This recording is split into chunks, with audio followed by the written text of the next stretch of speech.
Aku ini adalah dirimu.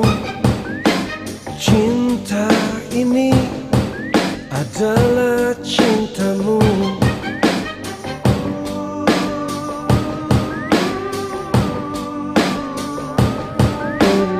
Sebetulnya perbedaannya hanya pada dua sisi saja, yaitu ada penghafal, ada pemikir.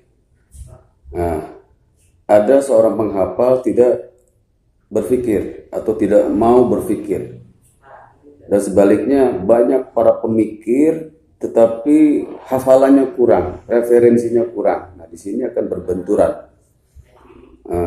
Para penghafal itu tahu konteks, dia baca teksnya tetapi belum memahami konsepnya seperti apa gitu. Nah, para pemikir langsung ke konsep tetapi tidak menggunakan konteks. Ya, alangkah baiknya kalau seorang penghafal itu sekaligus pemikir, dan seorang pemikir pun harus banyak hafalannya gitu. Nah, di dalam zikirhu, kalau kita maknai secara konteks, mungkin akan banyak orang yang menyalahkan tentang zikirhu. Nah, tetapi kalau hal tersebut diadopsi oleh para pemikir yang tentunya mempunyai referensi tauhid yang matang, gitu, maka justru itu akan menjadi sebuah pemikiran yang sangat agung, gitu. Pemikiran yang sangat tinggi dari memaknai konteks ketuhanan. Kalau orang hanya baca teks, di situ ada tulisan bahwa Tuhan kita itu adalah Allah. Kemudian tidak mau berpikir siapa Allah itu. Ya, akhirnya hanya sampai di situ. Tapi memang pada dasarnya semua tahu bahwa Tuhan kita bernama Allah itu bukan hasil dari pemikiran kita. Nabi pun tidak tahu nama Tuhannya, awal mulanya begitu.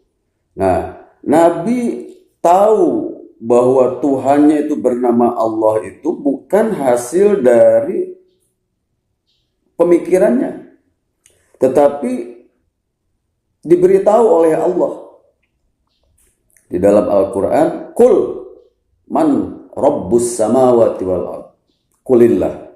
Jadi Qul man rabbus samawati wal ard, Qulillah. Katakan, hai Muhammad, man rabbus samawati wal ard, siapa Tuhan langit dan bumi? Katakan Allah, Qulillah. Begitu.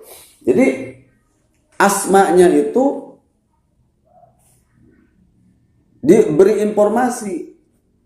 Jadi tidak tahu sendiri, bahkan mengetahui nama tersebut bukan hasil daripada logikanya atau pemikirannya. Nah, setelah kita tahu bahwa Tuhan kita bernama Allah, maka kita jangan hanya sampai di situ saja. Para sufi mengkaji asma Allah yang maha agung itu dengan sangat mendalam.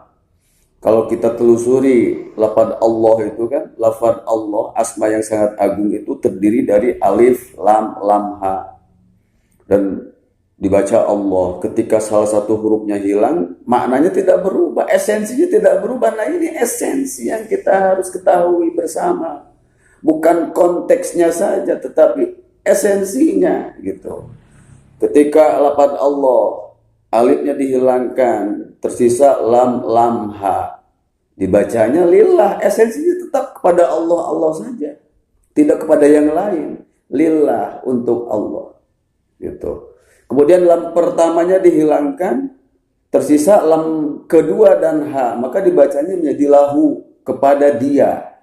Dia siapa? Ya Allah. Gitu. Kemudian lam keduanya dihilangkan, hanya tersisa lafaz hu. Huwa. Kalau menurut santri itu dhamir rofa. Bahkan kalau di dalam lafaz Allah itu masuknya kategori domil muttasil rofa huwa, dan itu menunjukkan kepada esensi dari nama yang agung tersebut, yaitu dia, menunjuk kepada zat gitu. Nah, para penghafal yang tidak mau berpikir itu akan macet sampai pada asmanya saja. Nah, begitupun para pemikir yang tidak menghafal, yang tidak mengumpulkan referensi-referensi baik itu dari Quran ataupun hadis, maka dia akan liar di dalam berpikir gitu. Nah, makanya di dalam zikirhu ini saya berpendapat, dan bahkan seluruh ulama ahli tauhid berpendapat, ini bukan zikir yang ngawur gitu. Ini bukan zikir bukan zikir sembarangan. Justru ini adalah esensi dari zikir itu sendiri. Nah, esensi dia keyakinan yang sangat tinggi akan keberadaannya. Seperti begini, di dalam sebuah pertemuan saya diundang, kemudian saya tidak hadir. Nah, ada yang menanyakan saya, mana Kang Atep? Kemudian ada yang menjawab, oh dia ada di rumahnya. Dia ada di rumahnya. Nah, ketika dia menjawab seperti itu, maka itu sebuah keyakinan bahwa saya ini eksis, bahwa saya ini ada gitu. Apalagi Tuhan, Allah gitu.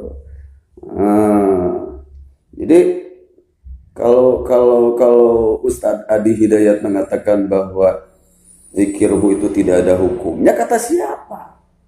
Kata siapa? Bahkan yang pertama kali menyebut hu itu Allah sendiri. Wallahu alladzi la ilaha illahu. Gitu kan?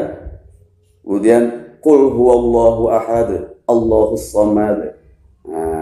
Jadi disinilah kita harus seimbang antara hafalan dengan pemikiran, antara pemikiran dengan hafalan. Kalau hafalan saja malas untuk berpikir, maka hanya sampai di situ saja, hanya tahu hafalan saja. Jadi esensi dari teksnya pun kita tidak tahu. Begitupun sebaliknya, kalau hanya kita berpikir saja, pemikiran kita akan liar. Apalagi ketika kita berbicara Al-Quran, kemudian kita berpikir dengan ro'yu kita sendiri, maka diancam, kata Nabi, man fassarul Quran bi ro'yihi falyatabawwa maq'adahu minan nar. Jadi sekali lagi, zikirhu itu menunjuk kepada zat yang memiliki asma yang sangat agung, yaitu Allahu gitu. Yang mewakili seluruh asmaul husna yang jumlahnya sebetulnya tidak terhingga. Baik, terima kasih.